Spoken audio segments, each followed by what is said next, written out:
కదిరి లక్ష్మీ నరసింహస్వామి బ్రహ్మోత్సవాలు భక్తులకు డీఎస్పీ హెచ్చరిక.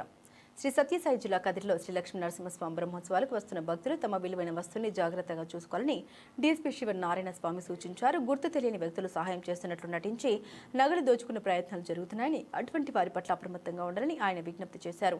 అనుమానాలు ఉంటే వెంటనే పోలీసులను సంప్రదించాలని తెలిపారు. ఈ ఘటనలు 2026 మార్చి 6న వెలుగులోకి వచ్చాయి.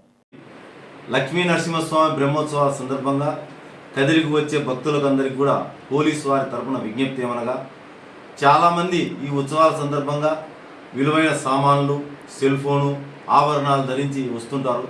వారందరూ కూడా ఎవరి సామాన్లు, ఎవరు విలువైన వస్తువులు వారు బాధ్యతగా ఉంచుకోవాలి. అదేవిధంగా బంగారు ఆభరణాలు కూడా ఏదైనా మెడలో ధరిస్తే బయట కప్పుకొని జాగ్రత్తగా మెలకువతో ఉండవలసిందిగా మా తరపున విజ్ఞప్తి చేస్తున్నాం. పోలీస్ తరపున కూడా ప్రజలందరినీ కూడా జాగృతం చేయాలనే ఉద్దేశంతో రేపటి నుంచి 2 ఆటోలలో మైక్ ద్వారా అనౌన్స్మెంట్ చేయడం కూడా జరుగుతుంది. మధ్యలో కూడా అనౌన్స్మెంట్ చేస్తుంటాం. అయితే ఈ దొంగలు చాలా నైపుణ్యం గల వ్యక్తులు. ఎవరికి అనుమానం రాకుండా వారి పక్కనే వారి సహాయం చేస్తున్నట్టు నటిస్తుంటారు.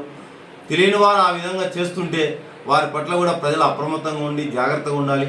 అటువంటి సమాచారం ఎవరికైనా వస్తే వెంటనే డైల్ 100కి కానీ, టౌన్ సిఐకి కానీ, డైల్ 112కి కానీ ఫోన్ చేసి తెలపవలసిందిగా భక్తులందరికీ పోలీస్ శాఖ తరఫున విజ్ఞప్తి చేస్తున్నాం.